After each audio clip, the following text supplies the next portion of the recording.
हम हैं आधुनिक युग में, लेकिन पहले के समय भी खाद्य संरक्षण किया जाता था। उनका अंदाज भी बहुत निराला था। तभी तो कहते हैं घर के नुस्खे घर ही वाले जानते हैं और दादा दादी से सीखना यही सबसे बड़ा समझदारी है। हेलो बच्चों, कैसे हो? आपका स्वागत है त्रिपान स्टडी सेंटर में। आज जो हम करने जा रहे हैं क्लास 10th का NIOS बोर्ड का, ठीक है, ये पार्ट बी है। हम 5th चैप्टर कर रहे थे खाद्य संरक्षण, ठीक है। हमने बाकी खाद्य संरक्षण के बारे में पढ़ चुके थे। अब जो हमें पढ़ना है, क्या पढ़ना है? खाद्य पदार्थों के संरक्षण की घरेलू विधियां। जैसे आप देख सकते हो कि खाद्य पदार्थ के संरक्षण की घरेलू विधियां, ठीक है। तो ये चीज़ें करने से पहले एक बात जो हमेशा मैं कहता हूँ कि जब भी आप वीडियो देखा कीजिए, पूरा देखिए, क्योंकि अधूरा जानकारी सदैव खतरनाक होता है। इसमें पार्ट ए पार्ट बी होता है, तो आपको उसको ध्यान से देखना होता है, और एक फुल पार्ट भी होती है जिसकी क्वालिटी थोड़ी डाउन रहती है, तो आपको देखना बहुत ज़रूरी है, ठीक है। अभी भी शेयर और लाइक नहीं की हो तो लाइक ज़रूर कीजिए, और सबसे इम्पोर्टेंट है सब्सक्राइब करने का सवाल, ठीक है। सब्सक्राइब नहीं कीजिएगा तो अगले वीडियो का नोटिफिकेशन नहीं मिलेगा, आपका पढ़ाई अधूरा रह जाएगा। मैंने एक बात हमेशा कहा हूँ कि जो है अपना जो कोई भी व्यक्ति को अगर आप गुरु बनाते हो तो एक ही बनाओ गुरु, क्योंकि वही आपको सही मार्गदर्शन करके आगे आपको ले जाएगा, क्योंकि उस पर विश्वास आपको करना पड़ेगा, ठीक है। अगर आप कई गुरुओं को देखते हो, कई जगह देखते हो, तो इससे आपका बेनिफिट नहीं होगा, क्योंकि सबका अपना अपना तरीका होता है समझाने का, अपना रूल रेगुलेशन होता है। तो आप कन्फ्यूज़न में ही रहोगे और आप अच्छा नहीं कर पाओगे, तो ये बात ध्यान देना, ठीक है। चलिए, ये तो समझदारी की बात थी। हम जो देखते हैं आज का टॉपिक जो हमारा है, क्या है? खाद्य पदार्थ के संरक्षण की घरेलू विधियाँ। देखिए दोस्तों, ये खाद्य पदार्थ के घरेलू संरक्षण की विधियाँ जो है ये बहुत ही आम है। क्यों? क्योंकि ये हमें दादा दादी से ही प्राप्त होती है, ठीक है, क्योंकि वो जो थे काफ़ी अनुभवी थे और हमें बहुत कुछ सिखाते भी थे। आज जो है हमारे पास आधुनिक है, मशीन है, ठीक है, हम बहुत ही आगे बढ़ चुके हैं, लेकिन पहले के समय में भी खाद्य संरक्षण को हमारे दादा दादी नाना नानी रखते थे, तो उनका भी अपना एक अंदाज होता था, ठीक है। तो उसी अंदाज के बारे में हम पढ़ेंगे, क्योंकि इसमें टॉपिक ही है खाद्य पदार्थों के संरक्षण की घरेलू विधियां। हम यहाँ पर घरेलू विधियां करने जा रहे हैं, जो कि बहुत ही महत्वपूर्ण है। पहला जो विधि हम देख सकते हैं इसमें क्या है? खाद्य पदार्थ को निम्न तापमान पर रखना, exposing food on the low temperature. दूसरा है खाद्य पदार्थ को उच्च तापमान प्रदान करना, प्रतिरक्षकों या प्रिजर्वेटिव्स का उपयोग करना, खाद्य पदार्थ का निर्जलीकरण करना। देखिए दोस्तों, मैं हमेशा यही बात बोलता हूँ, या तो खाना के टेम्परेचर को अधिक कर दीजिए या कम कर दीजिए, दोनों कंडीशन में जो होगा भोजन खराब नहीं होगा, ठीक है। उसके बाद जो है प्रतिरक्षकों यानी प्रिजर्वेटिव्स का उपयोग करना, यानी खाद्य पदार्थ को निर्जीकरण यानी निर्जलीयकरण। निर्जलीयकरण का मतलब यही होता है कि उसमें से नमी को निकाल दीजिए। जो भी आपके पास तरीका है, नुस्खा है, उसका इस्तेमाल कीजिए और करिए। सबसे पहले हमारा रहता है निम्न तापमान, ठीक है। निम्न तापमान में क्या है? पहले यह पढ़ा है कि निम्न तापमान तथा ठंडे वातावरण में भोजन लंबे समय तक संरक्षित रह पाता है। तापमान कम करके खाद्य पदार्थ संरक्षित करने का तरीका इस सिद्धांत पर कार्य करता है कि तापमान कम होने से सूक्ष्म जीवाणु और एंजाइम संबंधित प्रक्रियाएं धीमी गति से होती है। इसे भोजन खराब होने से बचा रहता है। क्या आप खाद्य पदार्थ का यह तरीका अपने घर पर इस्तेमाल करते हैं? जी हाँ, यदि आपके घर में रेफ्रिजरेटर या आप इसका इस्तेमाल कर सकते हैं, क्योंकि रेफ्रिजरेटर इसी सिद्धांत पर कार्य करता है। खाद्य पदार्थ को निम्न ताप पर संरक्षित रखा जा सकता है, जिसका विवरण निम्न दिखाया गया है। देखिए, रेफ्रिजरेटर जो होती है भोजन को 40 से -40 70 सेल्सियस के माध्यम रखना होता है। शीतल भंडारण कोल्ड स्टोरेज होती है भोजन के 10 से लेकर -40 सेल्सियस के मध्य रखा जाता है। हिमनीकरण फ्रीजिंग भोजन को 180 सेल्सियस या उसके नीचे के तापमान पर रखा जाता है। तो ये सारे जो होता है आपके भोजन पदार्थों को संरक्षण रखने का अपना एक विधि है, तरीका है, रूल रेगुलेशन है, जिसको रखना पड़ता है, तभी जो भोजन होता है काफ़ी लंबे समय अवधि तक टिका हुआ रहता है। कम तापमान के प्रयोग से खाद्य संरक्षित करने की अवधि विभिन्न प्रकार के खाद्य पदार्थ को किस्म और तापमान पर निर्भर करती है। यदि तापमान कम हो तो खाद्य पदार्थ अधिक दिनों तक संरक्षित रह सकता है। उपयुक्त 3 विधियों से हिमनीकरण के लिए सबसे कम तापमान का उपयोग किया जाता है, क्योंकि शीत भंडारण और हिमीकरण दोनों ही तरीके सामान्य घरों में प्रयोग नहीं किए जाते हैं। अंततः हम इन पर विस्तार से चर्चा नहीं करेंगे। शीतोष्ण रेफ्रिजरेशन के विषय में हम पिछले पार्ट में ऑलरेडी पढ़ चुके हैं और बता चुके हैं कि हम कैसे उसको रेफ्रिजरेशन कर सकते हैं, ठीक है। इसमें जो पहला पॉइंट आता है मटर का हिमनीकरण यानी फ्रीजिंग विधि। क्या होता है? करीब आधा किलो ताज़ा कोमल या छिले हुए मटर लें। एक स्टेनलेस स्टील के बर्तन में काफ़ी मात्रा में पानी लें जिसमें कि मटर पूरी तरह से डूब जाए। आधा लीटर पानी में एक छोटा चम्मच के बराबर मात्रा में नमक डालें तथा इसको उबालने के लिए रखें। मटर को उबलते हुए घोल में करीब 2 मिनट के लिए डुबा दें। मटर को स्टेनलेस स्टील की जलजाली पर पलट दें और 10 से 15 मिनट इसे ठंडा होने दें। पॉलीथीन की थैली में मटर का पैक कर दें और थैली की हवा को दबाकर निकालें। ये थैली के सील बंद कर दें। मटर की थैलियों के फ्रीज़र में रख दें।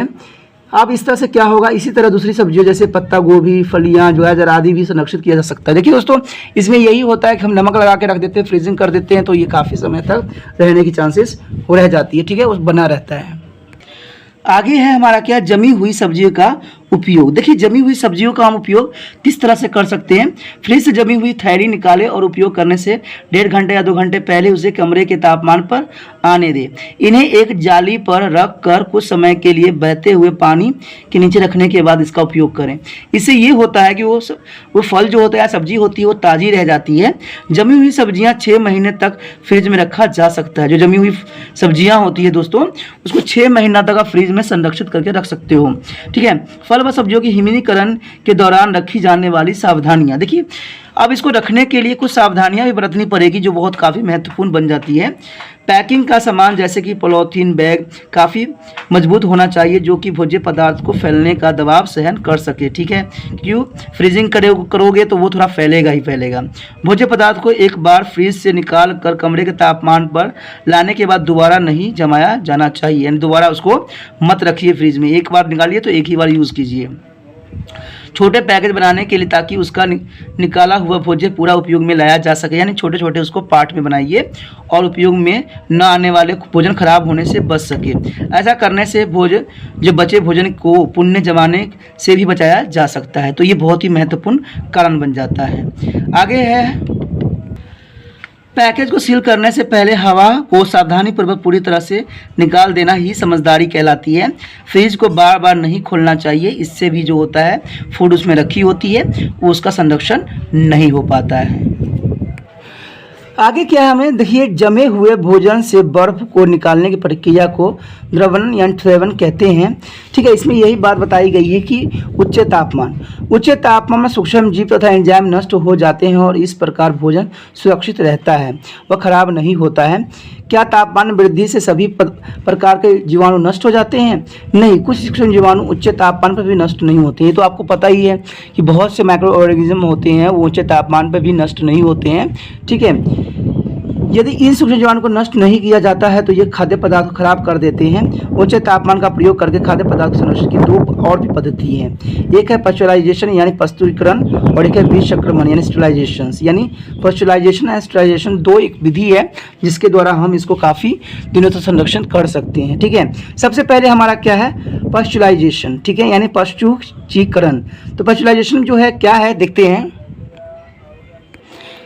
पशुपालन, जब आप प्रस्तुतीकरण के विषय में को सोचते हैं तो आपको मस्तिष्क में किस खाद्य पदार्थ की बात आती है? जी हाँ, दूध का ही आता है कि दूध ही जो होती है पशुलाइजेशन से किया जाता है संरक्षित। हम अक्सर प्रस्तुतीकृत दूध की थैली के बारे में सुनते हैं। इस तरीके से खाद्य पदार्थ को उच्च तापमान पर गर्म किया जाता है और उसके तुरंत पश्चात उसे शीघ्रता से ठंडा किया जाता है। सूक्ष्म जीवाणु तापमान के इस आकर्मिक परिवर्तन को सहन नहीं कर पाते हैं और नष्ट हो जाते हैं। फिर भी कुछ जीवाणु इस तरीके से बचे रहते हैं। देखिए दोस्तों, या तो खूब गर्म कर दो, उसको ठंडा तुरंत कर दो, तो इससे ये होता है ना कि तापमान में जो चेंजेस आ रहे हैं उसे कई सूक्ष्म जीव जो होते हैं सहन नहीं कर पाते हैं। एक ऑटोमेटिक आपने अधिक गर्म कर दिया, ऑटोमेटिक आपने उसको ठंडा कर दिया, तो कोई भी सूक्ष्म जीव जो होता है जनरली सी है वो नष्ट हो जाएगा, क्योंकि ऐसे जो तापमान में बदलाव हुआ शायद वो सहन नहीं कर पाए। हम इंसान नहीं कर पाते हैं। देखते सर्दी आता है उसके बाद गर्मी आता है तो हमारा शरीर भी उसी तरह से बीमार पड़ जाता है, तो सूक्ष्म जीव कहाँ से रह पाएंगे। उसके बाद स्टेरिलाइजेशन विषक्रमण का क्या अर्थ है? इसका अर्थ यह है कि जीवित जीवाणुओं से मुक्त होना। ठीक है, कि जीवित जीवाणुओं से मुक्त होने से इसे एक तात्पर्य है कि इस तरीके से खाद्य पदार्थ को उच्च तापमान तक कुछ मामलों में दबाव में बहुत अधिक समय तक रखा जाता है, जिससे भोजन में मौजूदा सूक्ष्म जीवाणु नष्ट हो जाते हैं। उदाहरण के लिए जब खाद्य पदार्थों को पकाने के लिए प्रेशर कुकर का उपयोग किया जाता है तो खाद्य पदार्थ अधिक समय तक खराब नहीं होते हैं, क्योंकि अधिकांश सूक्ष्म जीवाणु इससे नष्ट हो जाते हैं। तो ये बहुत ही इंपॉर्टेंट होता है सूक्ष्म जीवाणुओं को नष्ट होने के लिए रूल रेगुलेशन। ठीक है, उसके बाद क्या है प्रतिरक्षक का उपयोग। आइए अब इन रसायनों का अध्ययन करें जो कि प्रकृति खाद्य पदार्थ को उपभोज्य जीवन को बढ़ाने के लिए उपयोग किए जाते हैं। इन रसायनों को प्रतिरक्षक यानी प्रिजर्वेटिव्स कहते हैं। ऐसे पदार्थ जिनके मिलाने पर खाद्य पदार्थ को अधिक समय तक संरक्षित रखा जा सकता है। देखिए दोस्तों, कुछ दूसरे पदार्थ को मिला के भी कोई वस्तु को संरक्षित किया जा सकता है, ठीक है। तो ये बहुत ही इंपॉर्टेंट बात रहती है। प्रतिरक्षक यानी जिनको किसी चीज़ से मिला के उसको कई दिनों तक संरक्षित रखा जाता है, उसे हम क्या कहते हैं? प्रतिरक्षक कहलाता है। आपने पढ़ा कि खाद्य पदार्थ में नमक, चीनी या अम्ल की मात्रा को बढ़ाने से उन्हें खराब होने से बचाया जा सकता है। इस प्रकार नमक, चीनी तथा अम्ल से पदार्थों को प्रतिरक्षक कार्य किया जा सकता है। अब प्रतिरक्षकों के कारक क्या होते हैं? अचार में पाए जाने वाले कुछ प्रतिरक्षक के नाम बताइए। इसमें से कुछ नमक हो जाता है, चीनी, नींबू के रस, सिरका, तेल तथा मसाले, ये सभी प्राकृतिक संरक्षक होते हैं जो काफ़ी दिनों तक इन चीज़ों को खराब होने से बचाता है। आप इन लेबलों में प्रतिरक्षक के रूप में कुछ खजानों के नाम मिलाएं, जैसे पोटेशियम, मेटावीसियल्फर, सिट्रिक एसिड और सोडियम बेंजोजाइन। इन्हें हम रासायनिक प्रतिरक्षक कहते हैं। कभी कभी एग्जाम में आता है कि कुछ रासायनिक प्रतिरक्षक के नाम बताएं, तो आप इतना याद रख सकते हो। तभी कहता हूँ ना कि सब टू शब्द पढ़ने का यही फ़ायदा होता है कि हमें हर एक क्वेश्चन के बारे में नॉलेज रहता है। क्यों? क्योंकि इससे हम एक एक वर्ड समझ जाते हैं और एग्ज़ाम के लिए तैयार हो जाते हैं। आगे हमारा क्या है? प्राकृतिक प्रतिरक्षक यानी नेचुरल भी कुछ चीज़ें होती हैं जिसको हम बचा सकते हैं। जैसे नमक, जब आप घर पर अचार बनाते हो तो उसमें प्रयोग किए जाने वाली सामग्री में से एक नमक होता है। क्या आप जानते हैं कि इसमें नमक सिर्फ स्वाद के लिए नहीं मिलाया जाता है? स्वाद बढ़ाने के अतिरिक्त नमक का एक विशेष कार्य ये भी होता है कि वह प्रतिरक्षक के रूप में कार्य करता है। यदि अचार में नमक कम है तो वह कुछ समय के लिए बाद खराब हो जाता है। कम नमक रखोगे तो कुछ समय के लिए क्या हो जाएगा? खराब हो जाएगा। नमक प्रतिरक्षक कार्य किस प्रकार करता है? भोजन में नमक की मात्रा बढ़ने से उसकी संरक्षण में बदलाव आ जाती है। इस कारण सूक्ष्म जीवाणु जीवित नहीं रह पाते हैं। नमक एंजाइम की गतिविधियों से को भी कम कर देता है, इससे वो भोजन को नष्ट होने से बचाता है। नमक अचार, चटनी और सॉस डिब्बा बंद भोजनों में प्रतिरक्षक के रूप में प्रयोग किया जाता है। मछली और इमली को सुरक्षित रखने के लिए इसका नमक लगाया जाता है, जो इस खाद्य पदार्थ को संरक्षण में सहायक होता है।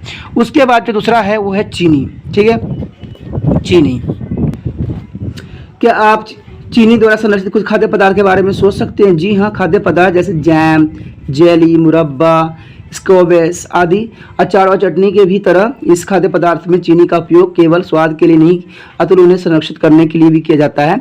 इन खाद्य पदार्थ को खराब होने से बचाने के लिए इनमें चीनी का अनुपात सही होना आवश्यक है। चीनी खाद्य पदार्थ को खराब होने से किस प्रकार बचाता है? चीनी खाद्य पदार्थ में निहित जल में घुल जाती है और इसके कारण खाद्य पदार्थ में पानी कम हो जाता है और सूक्ष्म जीवाणु विकसित नहीं हो पाते हैं। जब सूक्ष्म जीवाणु विकसित नहीं हो पाते हैं तो जनरल सी बात है वो पदार्थ जो है संरक्षित रह सकता है। आगे जो हमारा क्या है? अम्ल। अम्ल क्या बता सकते हैं किन खाद्य पदार्थ का प्रयोग प्रतिरक्षक के रूप में कार्य करता है? ये नींबू का रस, सिरका, स्ट्रिक एसिड आदि। सिरकों का उपयोग प्याज, टमाटर, केचप को संरक्षित रखने के लिए तथा नींबू के रस का उपयोग अचारों में और एसिड का उपयोग स्क्वैश के संरक्षित रखने के लिए किया जाता है। अम्ल खाद्य पदार्थ को अम्ल की मात्रा को बढ़ाता है, जिसके परिणाम स्वरूप सूक्ष्म जीवाणुओं को क्रियाशीलता कम हो जाती है और सूक्ष्म जीवाणु विकसित नहीं हो पाते हैं। तो ये बहुत ही इंपॉर्टेंट बात बन जाती है दोस्तों कि अम्ल भी जो होती है हमारे लिए बहुत ही इंपॉर्टेंट कार्य करती है। अगर आप उसको जैसे सिरका हो गया, स्ट्रिक एसिड हो गया, तो इन चीज़ों को रख के भी आप इनको संरक्षण करने में अपना योगदान दे सकते हो और ये जो है अपना योगदान अच्छी बेखूबी निभाते हैं। तेल अथवा मसाले, देखिए ये भी एक संरक्षण का काम करता है, ठीक है। इसका उपयोग अचार को संरक्षण के लिए किया जाता है। क्या आप जानते हैं कि मसाले के बारे में जानते हैं जिसका प्रयोग आमतौर पर प्रतिरक्षक के रूप में किया जाता है? जी हाँ, सरसों का पाउडर हो, हल्दी तथा लाल मिर्च जैसे कुछ मसाले हैं, यह सूक्ष्म जीवाणुओं को बढ़ाने से रोकता है और इस प्रकार वस्तु खराब होने से बचाता है। क्या आप जानते हैं, कभी देखा है कि जब घर पर अचार बनाया जाता है तो अचार बनाने जाने वाले फल या सब्जी जैसे आम, नींबू आदि के ऊपर तक तेल को भर दिया जाता है। तेल सूक्ष्म आवरण के रूप में कार्य करता है और इसको दो फायदे होते हैं। एक ये होता है कि तेल पूरी तरह से सामग्री डुबाए जाने से सूक्ष्म जीवाणु उस खाद्य सामग्री के संपर्क में नहीं आ पाते हैं। दूसरा ये होता है कि खाद्य पदार्थ वायु के संपर्क में नहीं आता है और इस प्रकार सूक्ष्म जीवाणु विकसित नहीं हो पाते हैं और खाद्य पदार्थ खराब नहीं होता है। और एक बात आपने कभी देखा होगा, जनरली मैं एक क्वेश्चन बताता हूँ कि अगर आप अचार बनाते हो और अचार में क्या करते हो, उसको ऐसे रख देते हो तो उसमें कुछ तरह के रिएक्शन नहीं होते हैं, लेकिन जैसे आप हल्दी मिला देते हो, देखा है आपने, हल्दी या नमक मिला देते हो तो फटाक से क्या होता है कि सारे के सारे पानी जो है छोड़ देता है। या हल्दी मिला के रख दो ठीक है, वो पानी छोड़ना स्टार्ट कर देगा। तो ये सब चीज़ दोस्तों जो होती है ना, ये संरक्षण का कार्य करती है। जितने भी हमारे मसाला है हमारे शरीर के लिए साथ ये जो है किसी भी चीज़ को काफ़ी समय तक बनाए रखने के लिए अपना महत्वपूर्ण योगदान देता है। ठीक है, आप खाद्य संरक्षण को सामान्य प्रक्रिया संबंध में ज्ञान प्राप्त कर लिया है। सामान्य संरक्षण सिद्धांतों के इस मिश्रण का उपयोग किया जाता है। उदाहरण के लिए अचारों में आप नमक, मसाले और तेल सभी पदार्थ कुछ मात्रा में डालते हैं। इसी प्रकार इसके वैस बनाने के लिए अम्ल और अधिक मात्रा में चीनी का उपयोग किया जाता है। इस प्रकार जब मौसमी फल और सब्जियां सस्ते दामों पर उपलब्ध होती है तो उन्हें आगे के प्रयोग के लिए भंडारित किया जाता है और इससे हमारे भोजन में विविधता आ जाती है। तो ये बहुत ही ज़रूरी है। यहाँ पर जो है आपको जैम बनाने की विधियाँ बताई गई है, तो ये आप ज़रूर पढ़ लेना, जो कि बहुत ही इंपॉर्टेंट है, कभी कभी एग्जाम में आ भी जाता है ये। आगे जो दोस्तों हमारा क्या है, देखिए निर्जलीकरण, डिहाइड्रेशन। क्या आप कुछ ऐसे सूखे खाद्य पदार्थों का नाम बता सकते हैं जो आपके रसोइयों में 1 वर्ष ऐसे अधिक समय तक रखे हुए हैं? क्या ये आलू के चिप्स हैं, सेवइयाँ हैं, या मेथी है, फूल गोभी है, पापड़ या प्याज है? ये खाद्य पदार्थ जिन्हें निर्जलीकरण की प्रक्रिया में संरक्षित किया जाता है। निर्जलीकरण का अर्थ है खाद्य पदार्थ से पानी या नमी को दूर करना। देखिए, अगर आप गोभी को बहुत दिनों तक संरक्षण करना चाहते हो, देखते हो कुछ बंदे जो होते हैं इसको धूप में सुखाते हैं और धूप में सुखाने के बाद उसकी नमी मार देते हैं, तो कई 1 साल तक वो टिका हुआ रहता है। पापड़ भी ऐसा ही होता है, सुखा दिया जाता है। जो भी चीज़ सुखा देते हो यानी जो है नमी से मुक्त कर देते हो, तो वो पदार्थ जो है सालों साल खराब नहीं होती है। ये तो आप भी जानते हो। कुछ भोज्य पदार्थ जैसे कि हरी पत्तेदार सब्जियां, मेथी, पुदीना, धनिया, फूल गोभी, अंगूर, आंवला, आम आदि कुछ खाद्य पदार्थ पहले पकाए जाते हैं और उसके बाद सुखाए जाते हैं। उदाहरण के लिए आलू के चिप्स, पापड़, केले के चिप्स, बड़े आदि खाद्य पदार्थ को सुखाने के लिए सबसे अच्छा मौसम जो होता है वो है जिसमें वायु नमी न हो और धूप में तेज पड़ रही हो। ठीक है, जहाँ तेज धूप पड़ती है वहाँ पर उसको संरक्षित रखा जा सकता है। ठीक है, निर्जलीकरण की जो विधियाँ होती है वो कैसे ये देखते हैं। ठीक है, ये जो होते विधि, पहला चरण यही होता है खाद्य पदार्थ को सुखाने व उन्हें संभाल कर रखने के लिए प्रयोग होने वाले सभी डिब्बे को और प्लास्टिक आदि को साफ कर ले तथा उन्हें धूप में सुखा लें। इन डिब्बों को ढक्कन वायुरोधी होनी चाहिए। उसके बाद दूसरा चरण यही होता है, सूखने से पहले सब्जियां और फलों को धो लें, आवश्यकता हो तो उन्हें काट लें। ठीक है, डंटल्स और बीज और छिलके हटा लें। यदि कोई सड़ा गला भाग हो तो उसे काट के निकाल दें। सब्जियों को विवरण यानी ब्लैंच कर ले अथवा उन्हें उबालते हुए पानी में डालें। तो ये चीज़ें बहुत ही ज़रूरी है। ठीक है, ये जब गर्म हो जाए तो उन्हें निकाल लें। विविधीकरण की प्रक्रिया में एंजाइम की गतिविधियों में कमी आती है। ठीक है, उसका चौथा चरण जो इसकी ये होती है कि सब्जियों को 5 से 10 मिनट के लिए नमक और पोटाशियम मेटावाइल सल्फेट जो KMS के नाम से भी जाना जाता है, यूँ ठंडी पानी में डालें। इससे खाद्य पदार्थ का रंग काला नहीं पड़ता है। हरी पत्तेदार सब्जियां और गहरे रंग के अन्य सब्जियां इसी घोल में नहीं डालना चाहिए क्योंकि ये सब्जियों के रंग को वलिज कर देता है। देखिए दोस्तों, आपने देखा होगा बहुत से जो होते हैं जैसे मटर वटर हो जाता है, काफ़ी टाइम तक हरा रहता है। तो हरा होने का कारण यही है जो KMS जो बात यहाँ पर केमिकल की जा रही है ना, उसी का इस्तेमाल आजकल लोग फ़ायदे के लिए भी कर रहे हैं, जो कि सही नहीं है। ठीक है, सब्जियों को साफ कपड़े पर धूप में फैला दें। इन्हें धूल और मक्खियों से बचाने के लिए पतले वस्त्र से ढक दें, क्योंकि ये भी चीज़ जो होती है मधुमक्खी जो ये हाउस फ्लाई होती है वो कंटामिनेट करने के लिए सबसे बेहतरीन स्रोत होती है। जब खाद्य पदार्थ सूख जाए तो कड़ेपन की जांच करके देखें तो इसे कमरे के सामान्य तापमान पर ठंडा कर लें। अब इन्हें वायुरोधी ढक्कन वाले डिब्बे में भर लें। तो इस तरह से जो है उसकी सुरक्षित की जा सकती है। आगे जो है हमारा क्या है, मेथी का निर्जलीकरण करना। ठीक है, तो इसमें यही है कि मेथी को डंठलों के निकालें और मेथी के अच्छी तरह से धो लें। अब इसे एक कपड़े पर रखकर धूप में रख दें और जलीदार कपड़े से ढक दें। इसे तब तक धूप में रखें जब तक यह सूख नहीं जाता हो। इसे कमरे का तापमान ठंडा करें और वायुरोधी डिब्बे में बंद कर लें। तो इस तरह से जो है मेथी का निर्जलीकरण हो जाता है। आलू के चिप भी आप घर पे बनाते ही होंगे, इसमें कोई दो राय नहीं है दोस्तों। ये सब हमारी लाइफ से रिलेटेड है, इसलिए इसमें कोई क्वेश्चन अधिक आपको नहीं प्रॉब्लम आना चाहिए। ठीक है, आलू को धो लें और उनका छिलका निकाल लें। इसके पतले पतले गोल टुकड़े काट लें। इन टुकड़ों को उबालते हुए पानी में 3 से 4 मिनट के लिए रख दें। ठंडे पानी में 4 छोटे चम्मच नमक और 1 छोटा चम्मच पोटाशियम मेटावाइल सल्फेट यानी 5 ग्राम आलू के लिए का घोल बनाएं। उबले हुए आलू के टुकड़े को इस घोल में 10 मिनट तक आप रख दें। ठीक है, उसके बाद आलू के प्रत्येक टुकड़े को अलग अलग करके थाली में रखकर धूप में सुखाएं और इसे पतले कपड़े से ढक दें। सूखने पर इसे ठंडा कर ले और वायुरोधी डिब्बे में पैक कर ले। तो इस तरह से जो आप दोस्तों कह सकते हो निर्जलीकरण के लिए जो है मौलिक सिद्धांत एक सामान्य होते हैं हुए भी खाद्य संरक्षण की विधि इस बात पर निर्भर करता है कि आप कौन से पदार्थ को संरक्षित करना चाहते हैं। तो उसी तरह से उसको संरक्षण करने का उपाय और विधि भी रहता है, जो कि काफ़ी महत्वपूर्ण हो जाता है।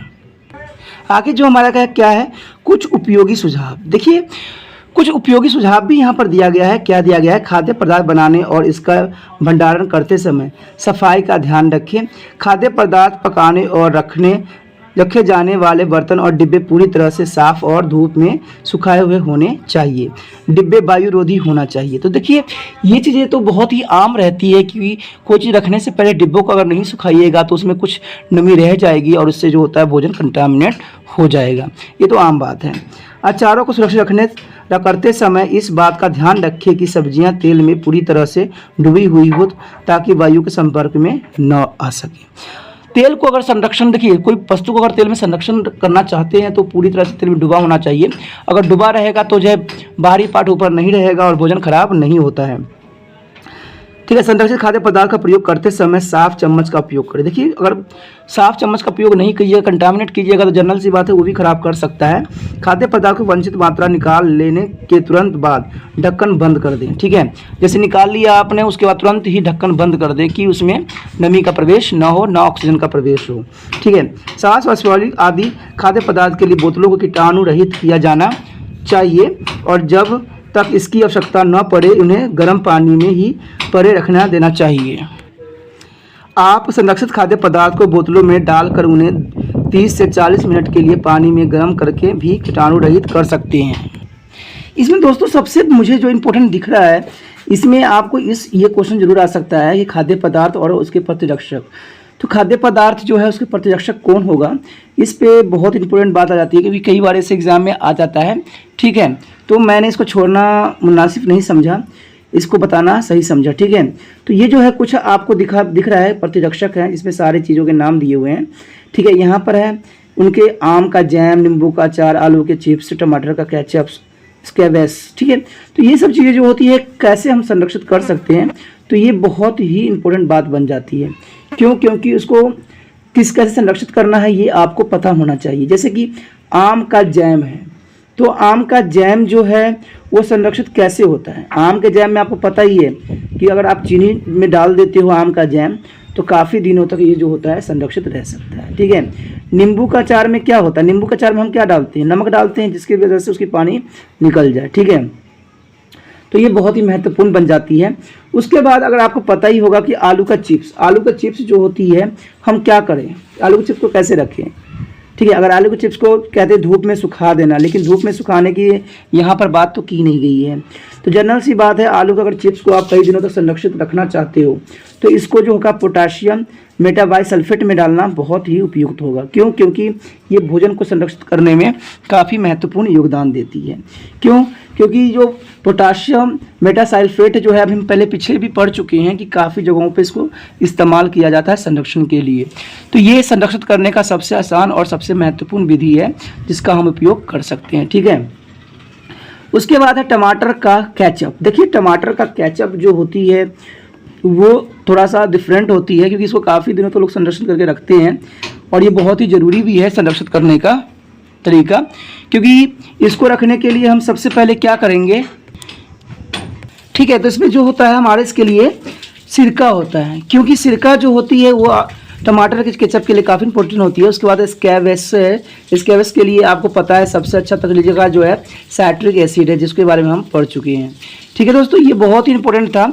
ठीक है दोस्तों, एक बात जो है बहुत इंपॉर्टेंट मुझसे रह गया था, वो क्या है कि जो सेब का जैम बनाने की विधि, कई बार जो एग्ज़ाम में है ये क्वेश्चन आ जाता है, तो मैं नहीं चाहता कि ये इसमें छोड़ दूं, क्योंकि सेब का जैम बनाने की विधि जरूर एग्ज़ाम में आती है। तो इसमें यही बात होता है कि सामग्री जो होती है 1 किलो सेब लेना है, चीनी 750 ग्राम लेना है, स्टिक एसिड जो होती है 1 छोटा चम्मच, पानी जो होगा 150 मिलीलीटर। ठीक है, इसको बनाने की जो विधि है, अच्छे किस्म के सेब चुनकर उन्हें अच्छी तरह से धो लें। ठीक है, उन्हें छोटे छोटे टुकड़ों में काट लें। काटे समय बीज और सख्त भाग को निकाल दें, किंतु सेब का छिलका न निकालें। ये बहुत ही काम की बात है दोस्तों।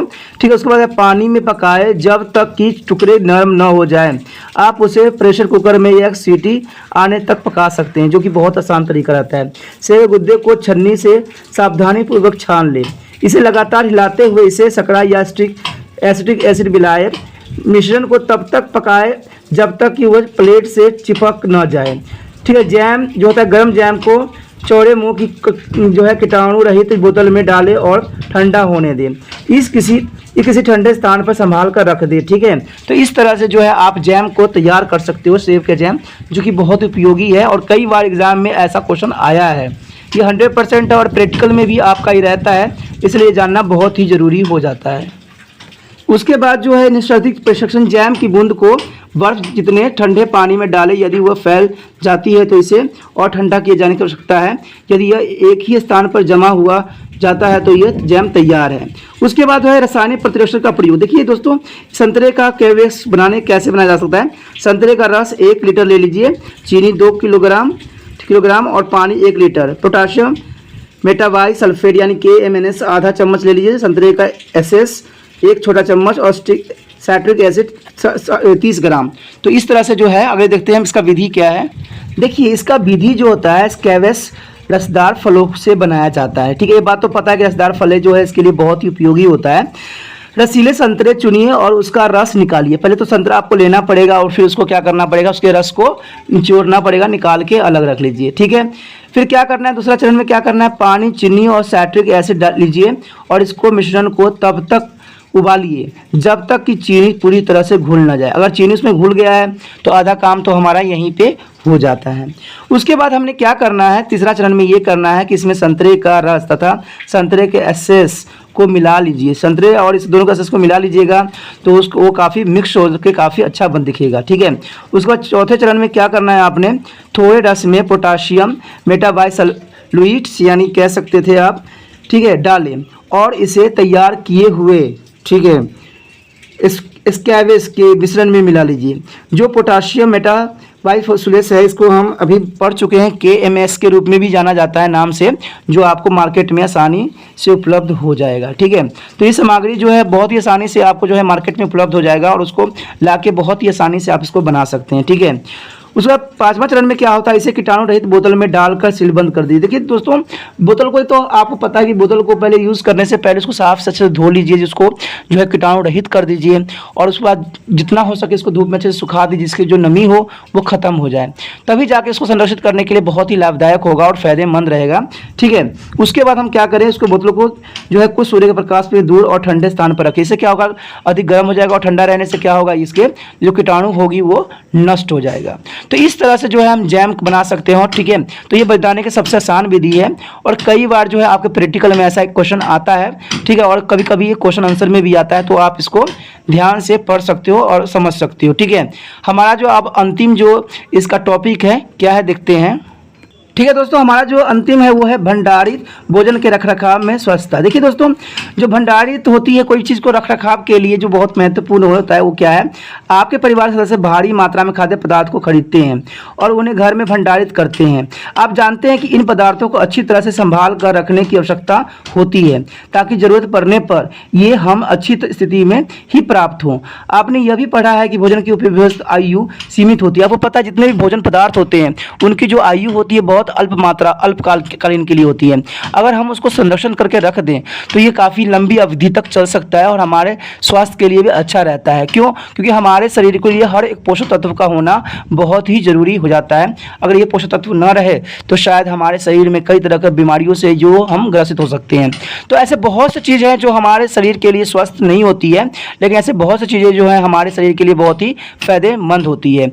तो इन चीज़ों को संरक्षित करना बहुत ही ज़रूरी है, क्योंकि हम जो है हर मौसम में उसका आनंद लेना चाहते हैं। ठीक है, क्योंकि हम उसको भूल नहीं पाते। ठीक है दोस्तों, इसी के साथ जो हमारा ये टॉपिक है वो ख़त्म हो रहा है। ठीक है, चैप्टर जो था हमारा खाद्य संरक्षण ये समाप्त हो गया है। आप इसको अच्छे से समझ लीजिएगा, इसको बार बार देखिएगा।